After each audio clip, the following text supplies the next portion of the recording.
The Appalachian mountain range is nearly 400 million years old. This place is ragged and torn and rumpled. This landscape is one of the most ancient in the world. For more than 1,500 miles, the chain snakes down from Canada through New York, Pennsylvania, and all of West Virginia.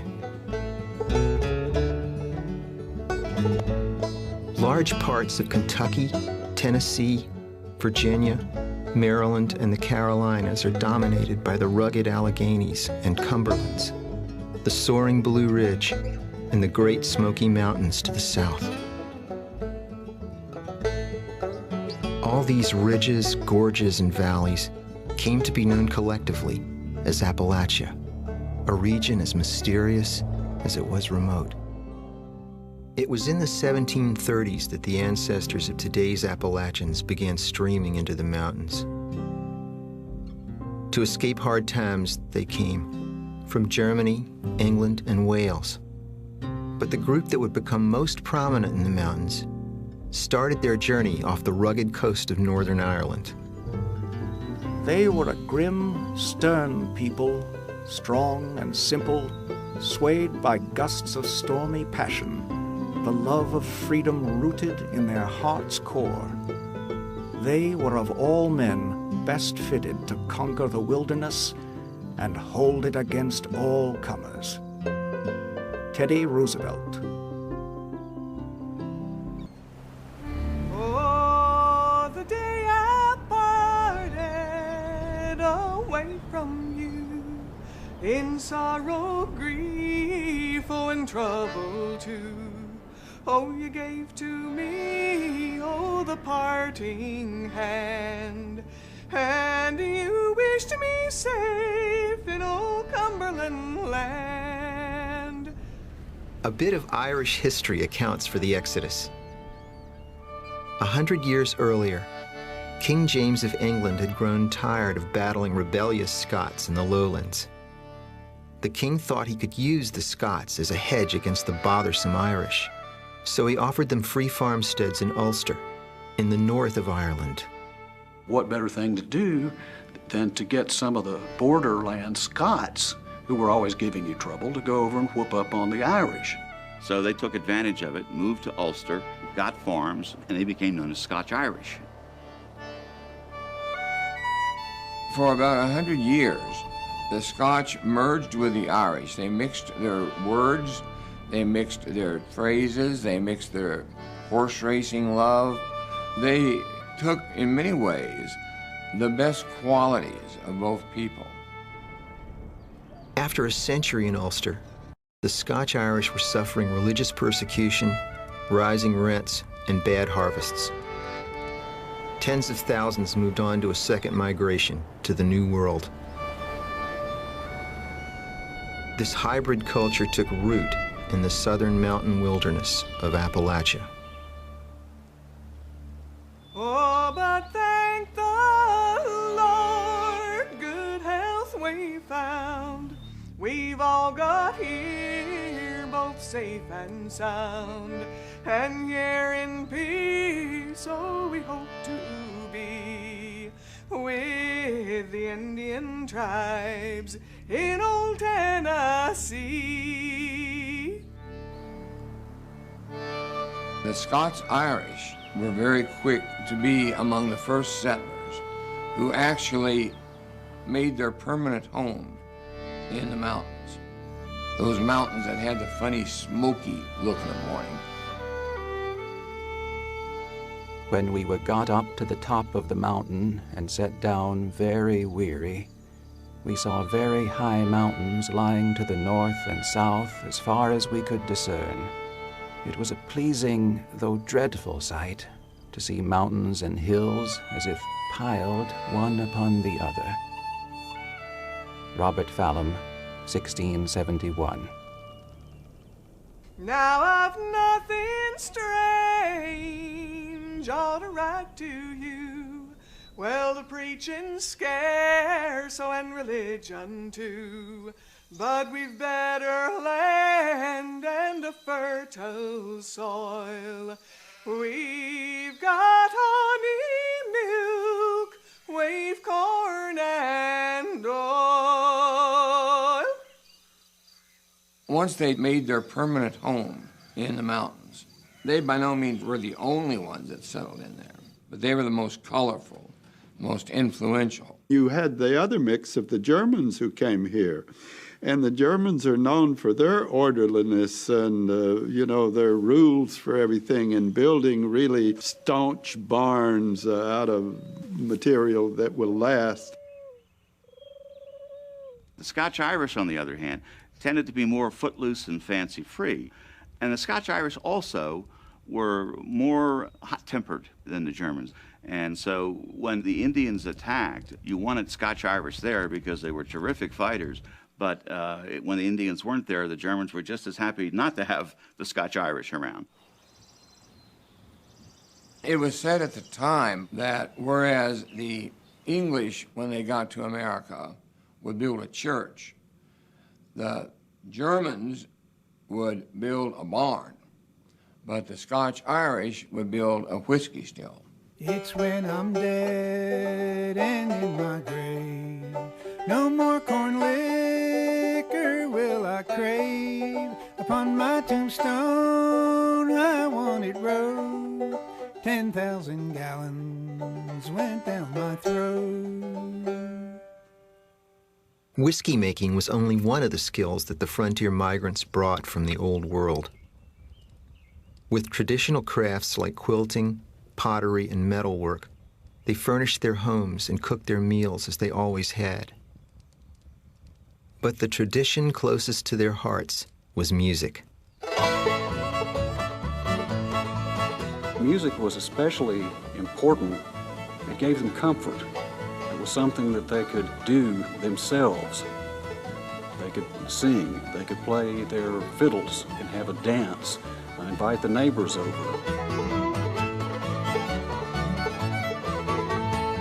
The most important instrument the Scotch-Irish brought with them was the fiddle.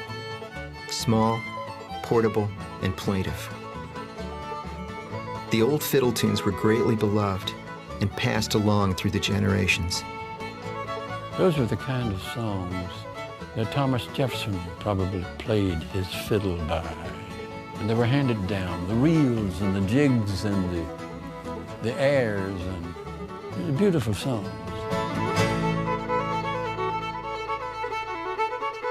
I was playing with the Chieftains one day, and I was playing this bowling technique, and Sean Keane from the group said, "Where did you learn that?" And I said, "From an old man in eastern Kentucky." He said, "That's the way they play in Donegal." And I was so flipped out, to realize that that had come over here centuries ago. Along with fiddle music, many well-loved ballads made the long, hard trip across the ocean. In Scotland I was born and bred. In Scotland I was dwelling. I fell in love with a pretty fair maid, and her name was Barbara Allen.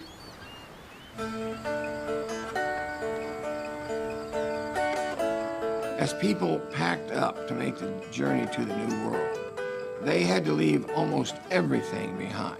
There wasn't enough room on the ship for anything, but there was enough room on that ship to memorize a few dozen songs. Singing those songs or playing those tunes made them feel at home. They had brought that part of their culture with them. Oh, mother, go dig my grave. Go dig it long and narrow. Sweet William died for me today. I'll die for him tomorrow. The ballads, of course, are basically narrative songs or story songs. Many of them go back in England as far back as the days of Shakespeare. You know, it comes from the troubadours in England, like 14th, 15th, 16th century. They traveled the country. They would stop at a farmhouse. They would write a song for the person who lived there. That's what they had to say about the troubadour. He always paid his way. They didn't say that he paid his way with a song, but he did, for a warm bed and breakfast in the morning. We still kind of do that.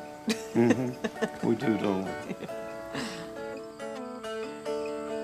Those songs didn't die off in the mountains. They stayed in the mountains.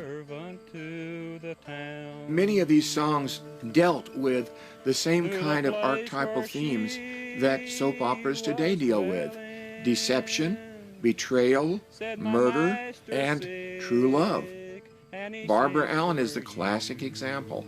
If your name be Barbary Allen. Later on, we began to get songs that dealt with topical subjects, especially as Americans began to take hold of the models of the old songs and create new songs around them.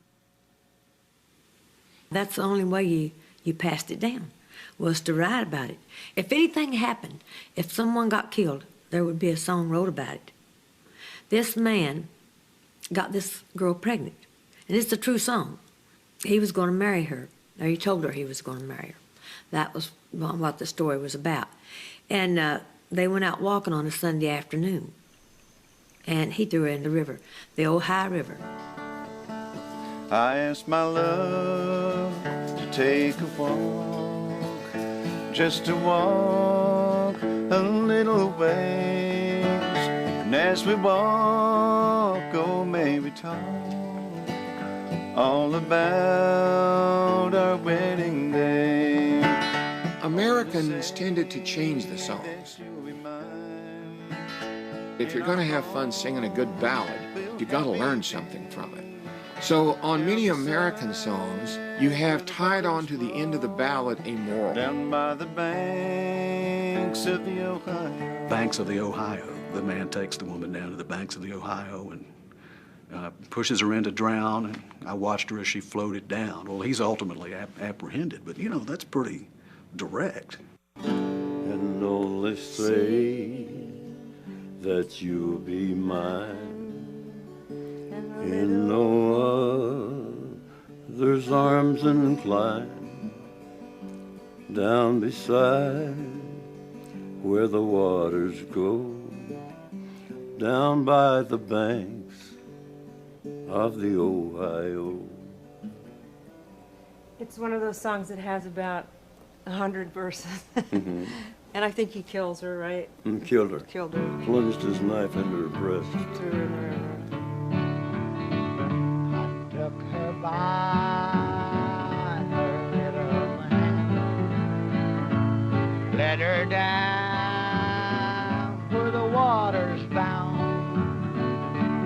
There I threw her in to drown, washed her as she floated down. Darling, say. It's a hard thing to put into words. I think partly because there are all these isolated areas, different hollers in the mountains, where people got together and made music for themselves.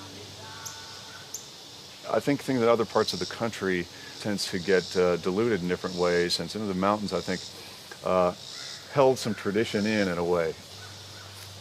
I just always imagine in my mind when I hear this music, I think about the journey that the musical style took and how it got changed in the mountains. I think about the time travel of that music, and it's beautiful stuff.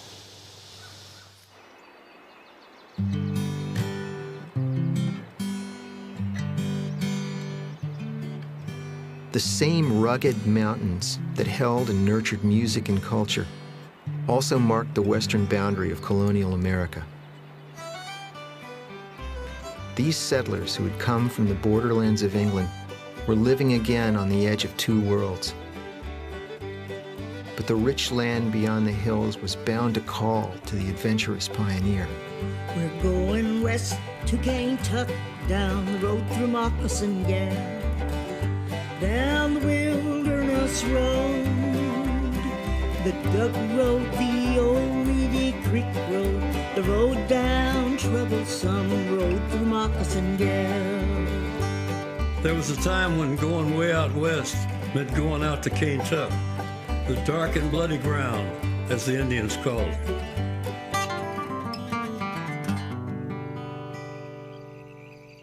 In 1769, a backcountry explorer forged his way across the Alleghenies. After traveling dark wilderness trails for 5 weeks, he and his men came upon a most remarkable sight.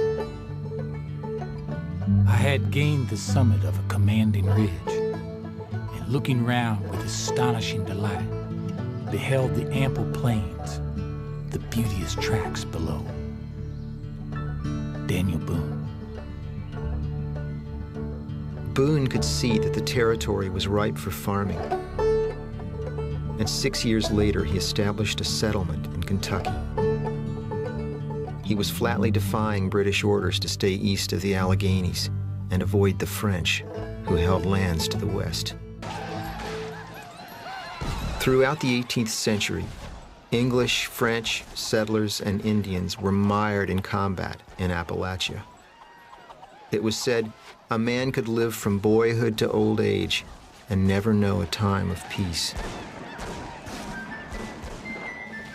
The culminating battle began when the colonies declared their independence in 1776. The American Revolution was hard fought in the mountains by all the friends and foes of the colonial cause. We have to remember that the Revolution was a civil war. There were people on both sides. By and large, the people who were on the side of the Crown or who were neutral or indifferent in Appalachia did not take up arms.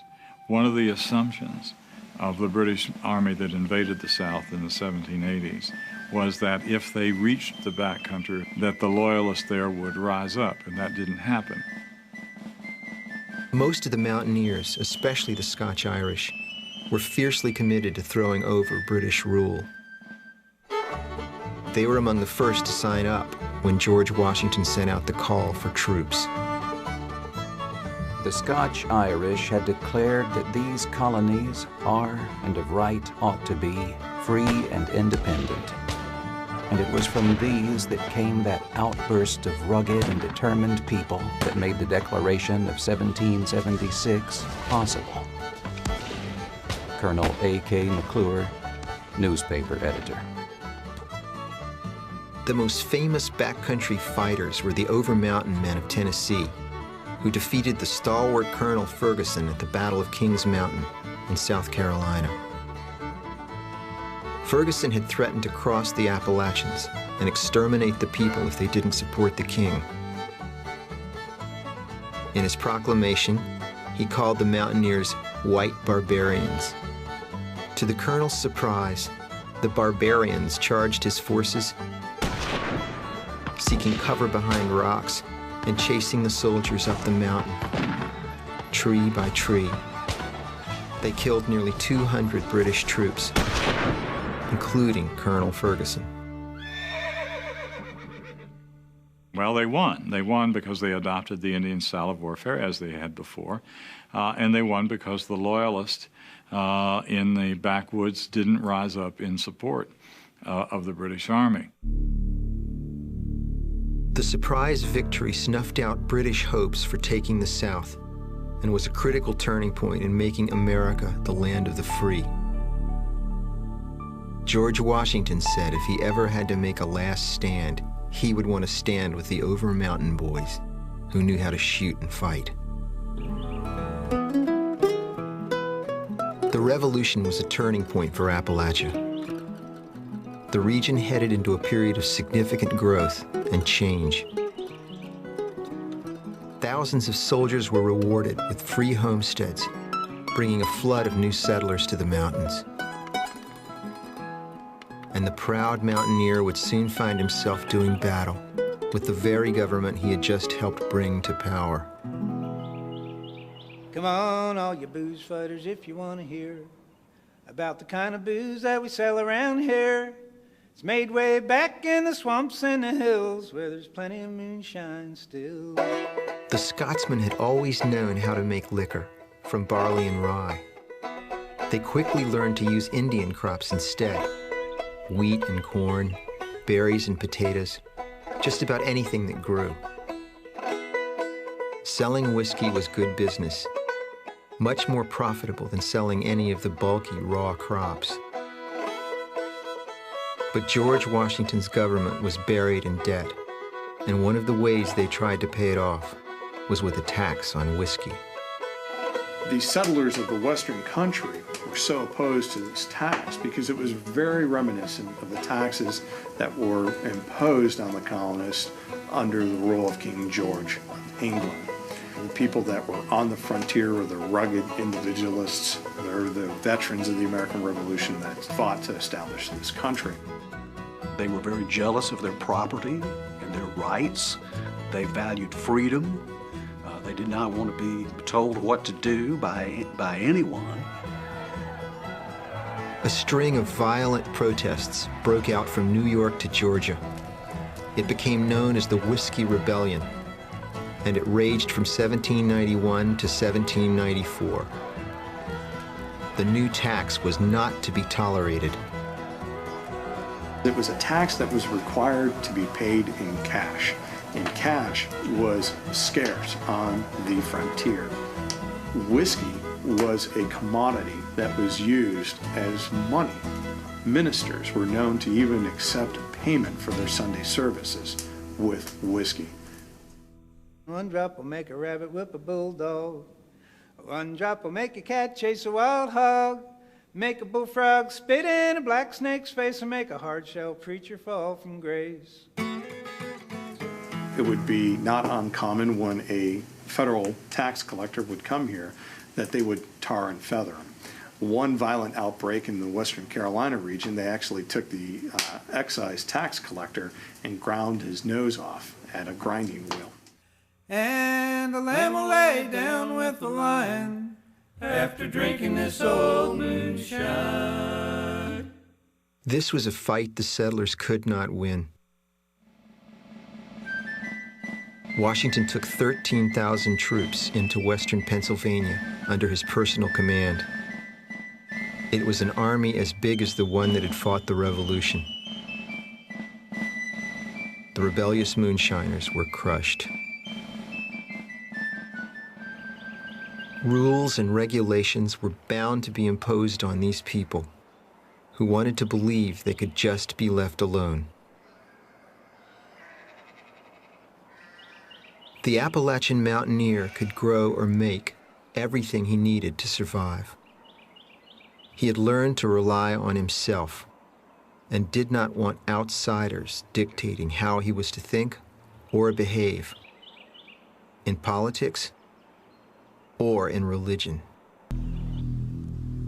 Immigrants had arrived in Appalachia with different traditions. There were Anglicans and Baptists from England. From Germany, a range of Protestant groups, and the Scotch-Irish were mostly Presbyterian. But the established churches could not find a foothold on the frontier, where distances were great and communication difficult. For a few generations, worship was held inside the family or in the most humble mountain chapel.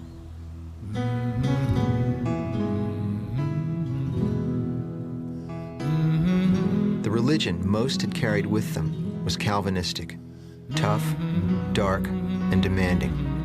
The old intellectual Calvinism started giving way to this new thought that God is all-loving. God would like to save us all. All we have to do is repent and ask for forgiveness, and we can be saved.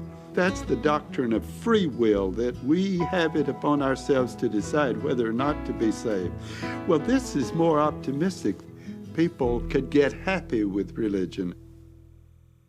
By the 1740s, this more hopeful vision was spreading like burning tinder through the mountains.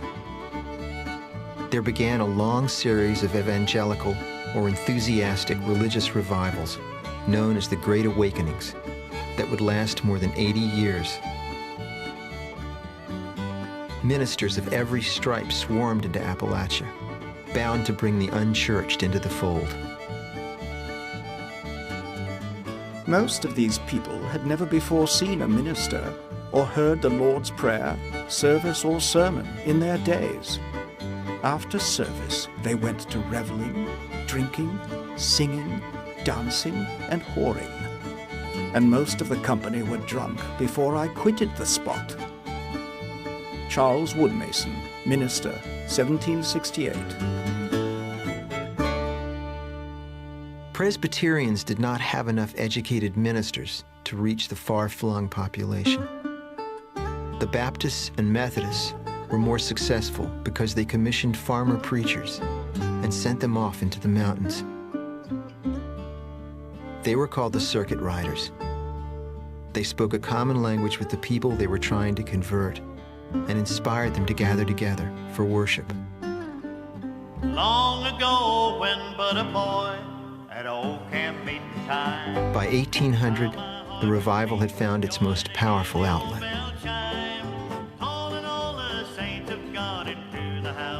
Settlers left the hills by the thousands, on foot, on horseback, in the family wagon. I like the old time preaching, praying, singing, shouting.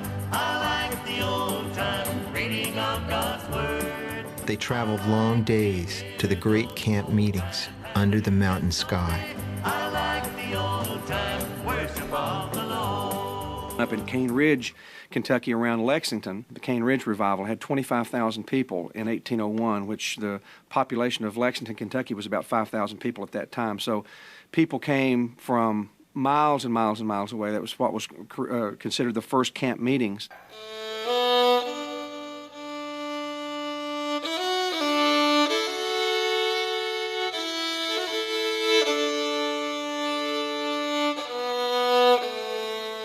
God and music go hand in hand. If you don't believe it, read Psalms. I mean, God is the creator of all beautiful things, and music being one of the most beautiful gifts I think this earth could ever have. Music is our hope and our salvation in awfully hard times of struggle. When you're living on the side of a mountain and you have a skinny mule trying to plow, horrible land that's barely feeding your babies, and you got to have something to hope in. Oh man, what a wonderful thing to be able to go to church and talk to our Creator by way of music.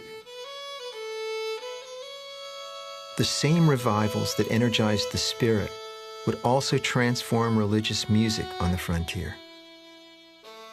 Like the ballads, religious songs were an essential part of life that had been carried from the old world, along with the traditional style of singing.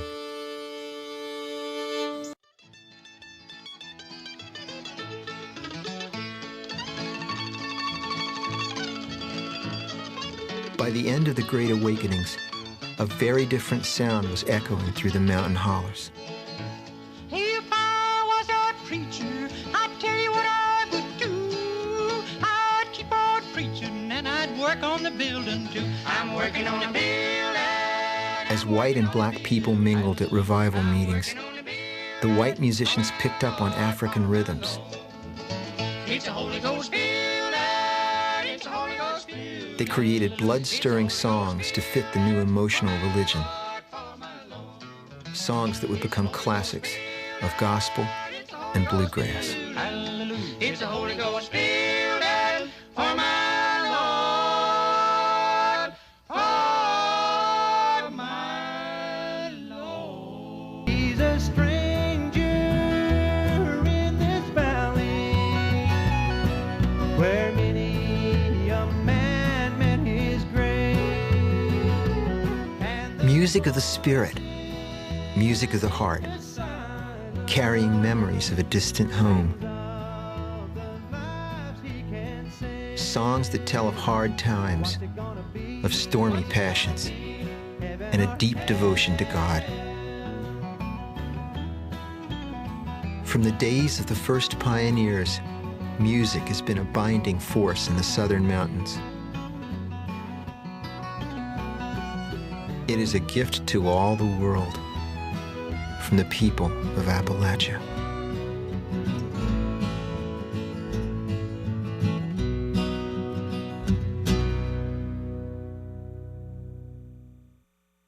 Come all ye fair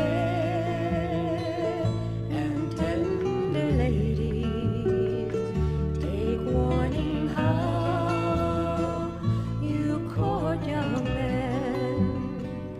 They're like the stars of a summer's morning. They'll first appear and then they're gone. I wish I was a little sparrow and I had wings and I could fly.